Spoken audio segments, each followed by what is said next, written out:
Iran কি শুধু মিসাইলের দিক থেকেই উন্নত হচ্ছে?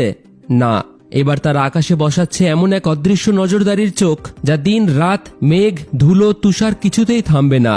সম্প্রতি ইরান ঘোষণা করেছে তারা নিজেদের তৈরি প্রথম রাডার ইমেজিং রিকনেশন্স স্যাটেলাইট তৈরি করেছে, যার নাম হলো RAD-1। এর পাশাপাশি আরও উন্নত সংস্করণ RAD-2 আপগ্রেডে রয়েছে।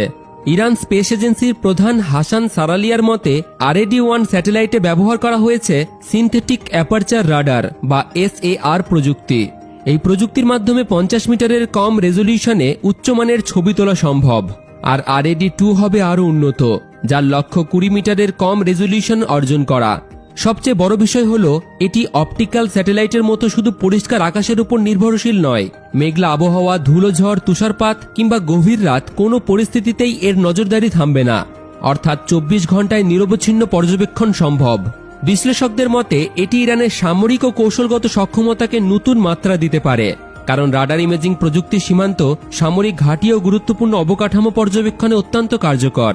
এর মধ্যেই ইরান জ্যামজ্যাম-1 নামে একটি জিও স্টেশনারি স্যাটেলাইট উৎক্ষেপণ করেছে, যা তাদের মহাকাশ কর্মসূচির গতি আরও বাড়িয়েছে। অন্যদিকে যুক্তরাষ্ট্র ভিত্তিক প্রতিবেদনে উঠে এসেছে বিক্ষোভের সময় হাজার হাজার স্টারলিংক টার্মিনাল ইরানে পাচার হয়েছিল এবং সরকার সেগুলোর অনেকগুলো বন্ধ করে দেয়। সব মিলিয়ে পরিস্থিতি স্পষ্ট, মাটিতে উত্তেজনা, আকাশে প্রযুক্তির দৌড়। ইরান এখন শুধু প্রতিরক্ষায় নয়, মহাকাশেও নিজেদের অবস্থান শক্ত করছে। তাহলে এটা কি কেবল প্রযুক্তিগত অগ্রগতি, নাকি ভূ রাজনীতির নতুন এক অধ্যায়ের সূচনা? বন্ধুরা, আপনাদের কি মনে হয়? কমেন্টে অবশ্যই আপনাদের মতামত জানান। ভিডিও ভালো লাগলে একটি লাইক করে বন্ধুদের সাথে শেয়ার করে দিন। আর এই রকম জিওপলিটিক্স নিউজ শোনার জন্য আমাদের চ্যানেলটিকে ফলো এবং সাবস্ক্রাইব করে রাখুন।